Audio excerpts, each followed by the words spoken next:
Em condições normais de temperatura e pressão, eles já entenderam que não conseguem competir com o Brasil e existem várias vantagens competitivas para isso que a gente tem e eles não têm.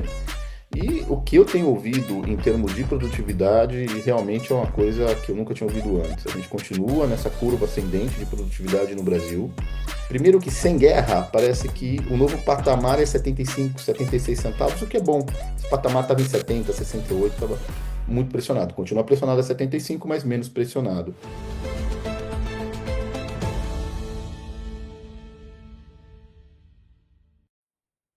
Olá, você que acompanha o site Notícias Agrícolas. Continuamos com as nossas informações nessa quinta-feira. Agora para falar sobre o mercado de algodão que nesses últimos dias está em queda, ainda ronda, né, aqueles 80 cents lá em Nova York. E tem dois pontos principais, né, que esse mercado está olhando. A gente vai conversar com o nosso amigo Peri aqui, o nosso grande amigo Peri. Peri, seja bem-vindo aqui ao Notícias Agrícolas. Oi, Erickson, obrigado pelo convite. Sempre um prazer estar trabalhando contigo, amigo. Bom, Peri, temos dois pontos aqui, né, para entender essa queda recente. A gente vem rondando os 80 cents, acima de 80 cents, até um certo período bem interessante. Nossas últimas conversas foi nessa linha. Muita gente aproveitou o bom momento, né? Você comentou bastante sobre isso na nossa última entrevista. Hoje a gente vê, essa semana a gente viu uma redução, perdeu o patamar dos 80 cents e a análise principal é em cima de dois pontos. Vamos abordar a primeira, que é Estados Unidos planejando aí, trazendo aí um planejamento de aumento de área. Inclusive, Estados Unidos anunciou aí recentemente um planejamento de renovação para o algodão americano. O que que significa isso, Peri?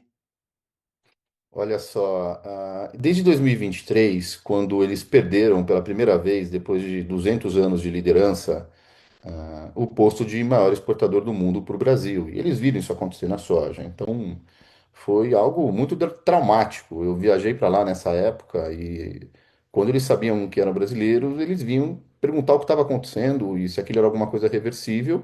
E os próprios traders americanos diziam para eles que não, que o Brasil tinha tomado esse posto era do Brasil, dificilmente eles iam conseguir voltar. O que a gente tem agora, nesse momento, é um clima político mais favorável. Então, os Estados Unidos, ao longo de sua história, uma das coisas que eles sempre fizeram foi deixar as indústrias morrerem. Então, quando uma indústria não era competitiva, eles deixavam essa indústria morrer. E do ponto de vista econômico, a gente entende que isso é muito bom para um país, porque esse recurso que estaria ali alocado numa empresa zumbi, que o Estado vai, tira imposto, ajuda, protege, a gente vê isso no Brasil há tanto tempo, esse recurso ele deixa de ser alocado ali e vai ser alocado onde é mais importante. Então, um exemplo disso é a indústria de softwares. Os softwares nos Estados Unidos, em algum momento, eles entenderam que era mais barato fazer na Índia ou em qualquer outro país da Ásia e falaram, olha, ou a gente protege aqui, deixa um software mais caro e menos competitivo, e todas as outras empresas têm que comprar esse software mais caro e menos competitivo, ou a gente deixa isso ir para lá, fica mais barato, mais competitivo e todas as outras indústrias se beneficiam disso. A história da indústria têxtil é isso nos Estados Unidos. Então a indústria têxtil, ela reduziu o seu tamanho, muitas operações passaram a ser de maquilar com o México, então o algodão vai para o México, volta a fio, e os Estados Unidos estavam ok com isso.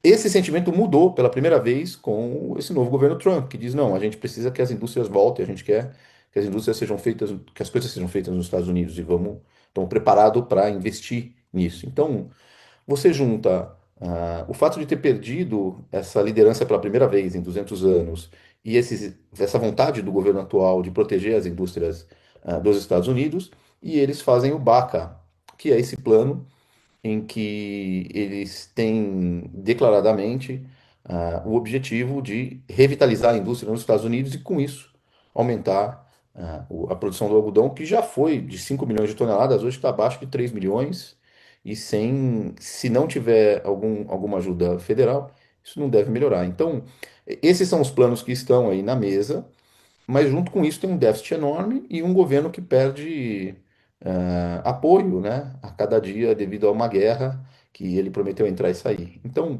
do ponto de vista dessas iniciativas políticas dos Estados Unidos, elas existem, elas estão no Senado americano, existe uma pressão da bancada ruralista deles, tanto no Congresso quanto no Senado, para que essas medidas passem, para revitalizar não só a produção de algodão, mas também as indústrias. Tem alguns reflexos já acontecendo no mercado, mas ainda é cedo para dizer se eles vão conseguir fazer passar, se esses auxílios vão vir, ah, se eles vão colocar esse dedo no olho, né, que a gente fala da briga. Então, em condições normais de temperatura e pressão, eles já entenderam que não conseguem competir com o Brasil e existem várias vantagens competitivas para isso que a gente tem e eles não têm. Então, se eles estão tentando aumentar o nível de subsídio que já existe nos Estados Unidos para tentar competir com a gente. Se isso vai funcionar ou não, tenho minhas dúvidas, a gente vai ter que esperar um pouco mais para ver, Erickson. Muito que bem. Agora vamos olhar para o Brasil, né? Olhar para a nossa colheita, uma colheita que tem seu início tímido, né? Até algum tempo atrás, em algumas regiões, estava ali tendo umidade, tendo chuvas, né? Também falamos sobre isso na última entrevista, né? Ou se poderia haver ali algum impacto nessa colheita, enfim. O fato é que estamos no início de colheita um tanto quanto tímido, e deixando, e mesmo assim o mercado acaba andando de lado, né, sem muita definição, mesmo diante de uma colheita mais tímida. Olhando aqui para o nosso mercado interno, qual que é a análise que a gente precisa ter em mente, Peri? Então, primeiro falando de colheita e depois de preços, né? Então, o que acontece é que choveu realmente em maio, isso acabou prolongando o ciclo, vai demorar um pouquinho mais. Em algumas regiões choveu bastante nesse algodão aberto, o que deve diminuir a qualidade extrínseca do algodão, o tipo do algodão, mas nada que vá comprometer a qualidade do algodão brasileiro lá fora. Isso posto, essa semana eu estive em Primavera do Leste, ontem, dando uma palestra, e amanhã a gente está no dia de campo da Agopa, da Associação Goiana dos Produtores de Algodão, também falando sobre mercado.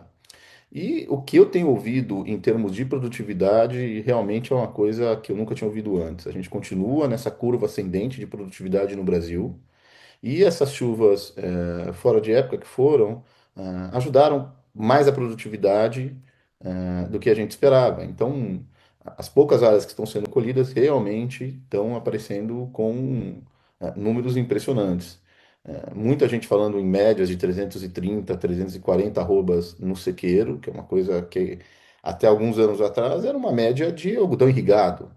E o algodão irrigado de 400 arrobas. Então, a gente continua nessa nossa ascendência de produtividade, enquanto os Estados Unidos continuam ali estagnados. Então a gente conta a mesma história que a gente vem contando há muito tempo. A gente tem um custo mais alto de produção por hectare, mas como a gente produz bastante, o nosso custo de produção por quilo, que é o que importa no fim do dia, ele está menor do que o dos Estados Unidos. Isso se reflete no mercado interno. A indústria nacional ela entende que se ela está coberta, né, como os nossos clientes estão, e entendeu que essa safra poderia atrasar, ela não tem pressa de comprar, vai esperar para comprar. A indústria de jeans e brim, principalmente, que gosta desse algodão um pouco mais apagado, porque vai atingir de qualquer maneira, ela vai aproveitar esse momento para tentar comprar um algodão mais descontado. Isso do ponto de vista interno. Do ponto de vista de Nova York, o que a gente teve foi uma quase tragédia nos Estados Unidos, que a gente vinha conversando, então o índice de seca explodiu, do dobro do maior, do segundo maior até então. O algodão vai para 88 centavos, falando em dezembro 26. Cai um dilúvio, esse índice de seca cai em 4 semanas. O algodão vem para 76 centavos. E agora, principalmente com o anúncio da retomada da guerra, né? Essa guerra que vai e volta, e os bombardeiros da semana passada, ontem a gente viu um aumento para volta nesse patamar que você está dizendo de 80 centavos, Erickson. De novo, você acompanhando corretamente o mercado. Então, duas coisas a gente tira desse movimento que vem aí do meio de março para cá. Primeiro que sem guerra, parece que o novo patamar é 75, 76 centavos, o que é bom. Esse patamar estava em 70, 68, estava muito pressionado. Continua pressionado a 75, mas menos pressionado. E o que parece é que com guerra, esse patamar vem para 80, 82 centavos, que se não é o espetáculo que a gente pedia de Natal, ele é muito melhor do que estava ali 68, 69, Erickson. A gente agradece e o produtor deve pensar seriamente, se não fixou muita coisa no 26 e 27, para fixar alguma coisa nesse momento e, se puder, usar derivativos para fazer. Muito que bem. Olhando então para essa faixa, 75 a 80, 82 cents. Uma coisa que a gente tem percebido aqui no site, Peri, conversando com todo o leque de analistas que a gente conversa por aqui, e como a gente está diante de um ano de gestão muito difícil, a gente começa a perceber, né, as nuances de como essa gestão se difere nas regiões produtoras. Isso acontece para milho, né? Quem está ali perto das áreas de etanol de milho, por exemplo, né, das indústrias de etanol, a gestão está indo por um caminho, o milho que se exporta está indo por outro caminho, enfim. Olhando para o algodão, eu tenho percebido uma questão entre a gestão Bahia, que mostra ali uma produtividade para esse ano diferenciada, para essa gestão Mato Grosso, onde a gente olha com mais atenção essa questão da umidade que teve presente, dessa colheita que foi difícil tanto para grãos quanto para algodão, enfim. Olhando para essas nuances de gestão, qual dessas regiões você olha, opa, aqui a gente está realmente nadando um pouquinho mais de braçada? Não que a gente vai ter uma diferença muito grande, assim, de rentabilidade, mas alguém está numa braçada mais facilitada aí pela correnteza. Olhando para as regiões, quem que a gente olha com essa atenção aí na braçada boa? É um conceito que eu acho muito legal, que uma empresa de insumos usou no passado e eu copio até hoje. Ela virou para a matriz dela e disse: Olha, aqui a gente não está tocando um país, nós temos países no Brasil. E aí ela decidiu que o sul do Brasil era um país, em termos de produção, de PIB, de gestão e de diferenciação. E dentro do Mato Grosso ela separou três ou quatro países diferentes. Isso é 100% verdade. Então o que você está falando é verdade. A Bahia ela tem uma gestão, uma produção diferenciada do que é o Mato Grosso. E dentro do Mato Grosso a gente ainda separa pelo menos duas regiões, Sudeste e BR-163, onde já se entendeu que você pode fazer uma safrinha em um, no outro a safrinha é muito mais arriscada. O que me surpreendeu esse ano foi ver o quanto tem de irrigação na Bahia. A Bahia, nos últimos 20 anos, ela teve 3 anos muito difíceis, de queda de produtividade por falta de água. Graças a Deus faz tempo que isso não acontece. Mas eles aprenderam e investiram pesadamente em irrigação. Hoje, uma parte grande da Bahia é irrigada. Uma das consultorias projeta que vai chegar em 50% da área, talvez esse ano ou no próximo. E você, 50% de área, mais ou menos, a gente está começando a se aproximar do que é no Texas. Então, o algodão da Bahia está se tornando um algodão com uma luminosidade maior, isso porque eles estão mais próximos do Equador, isso Deus deu, não tem como tirar. Eles têm períodos de chuva mais curtos, então aquelas invernadas, aquela coisa de ficar uma semana, 2 semanas nublado não acontece. E agora, em cima disso, eles têm uma parte grande da produção que não tem crescido, é verdade, a área da Bahia não tem dado grandes saltos, mas o que tem ficado tem aumentado em irrigação. Então, essa é a parte da Bahia que deve vir com uma produtividade muito, muito grande. Na 163 a gente teve, a gente tem a safrinha, que é uma coisa excepcional, espetacular. Os produtores aprenderam a produzir assim, sabem produzir assim, produzem bem assim. Nesse algodão, algumas áreas a gente teve uma chuva mais acentuada. A colheita vai ser mais difícil e é o que você disse, a gestão é completamente diferente. O número de máquinas que eles têm que ter é diferente, a velocidade de plantio e de colheita é diferente. Você coloca a safrinha e de repente você tem um jogo completamente diferente.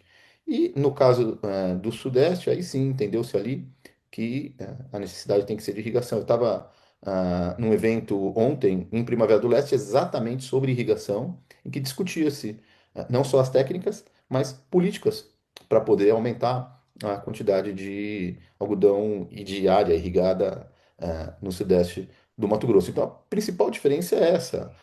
Os produtores entendem que a gestão tem que ser diferente. Em alguns lugares você coloca irrigação, em outros não. Em alguns lugares você atende mais ao mercado interno, em outros não. Então, essas especificações dos produtores, elas estão acontecendo. Mas do ponto de vista comercial e de gestão, a maioria dos produtores, a gente ainda tem um caminho a trilhar no Brasil. A gente ainda usa pouco derivativo, a gente ainda usa poucos instrumentos que estão há muitos anos à disposição de todos, mas que não são divulgados para controle de posição, de risco, do que acontece se o mercado cair ou se o mercado subir e como aproveitar melhor as oportunidades de subida e se defender melhor das oportunidades de queda. Então, essas coisas, elas passam necessariamente por uma tecnologia que você chega em casa e não está no barracão, que é a tecnologia do conhecimento, em contratar gente mais preparada e em se preparar melhor o próprio produtor. Essa revolução do conhecimento que já aconteceu nos Estados Unidos e na Austrália, a gente está um pouco atrás, mas eu tenho certeza que inovadores como são, e investidores como são os produtores brasileiros, a gente deve ver isso acontecendo em breve. Tem aumentado essa velocidade, mas ainda incipiente. Tenho certeza que isso vai acelerar e vai ganhar velocidade de escape em seguida. E aí sim, com mais conhecimento, Erickson, você consegue regionalizar a sua comercialização, a sua gestão, qual a melhor maneira de você atacar esses pontos. E eu tenho certeza que o algodão brasileiro vai dar voos ainda mais altos, uma vez que a gente tiver isso disseminado, como alguns produtores o têm hoje. Muito que bem. Peri, muito obrigado pelas suas informações. Seja sempre bem-vindo aqui ao Notícias Agrícolas. Obrigado, Erickson. Obrigado pelo convite. É um momento importante, pessoal. Deixa a defesa e parte para o ataque, porque agora é a hora de você garantir a rentabilidade da tua safra. Vamos para cima. Vamos para cima. Muito bem, meus amigos. Essa foi a nossa entrevista aqui com Peri Passotti Pedro, falando então sobre esse mercado, esse momento tão interessante para o mercado do algodão. Algo aí que precisa ser olhado nos detalhes, né, dia a dia, para realmente ter essa rentabilidade, né, e olhar esse momento com olhos atentos, no entanto, com boas margens, né, um bom momento para realizar negócios. Por enquanto, a gente vai ficando por aqui. Até uma próxima. Um abraço.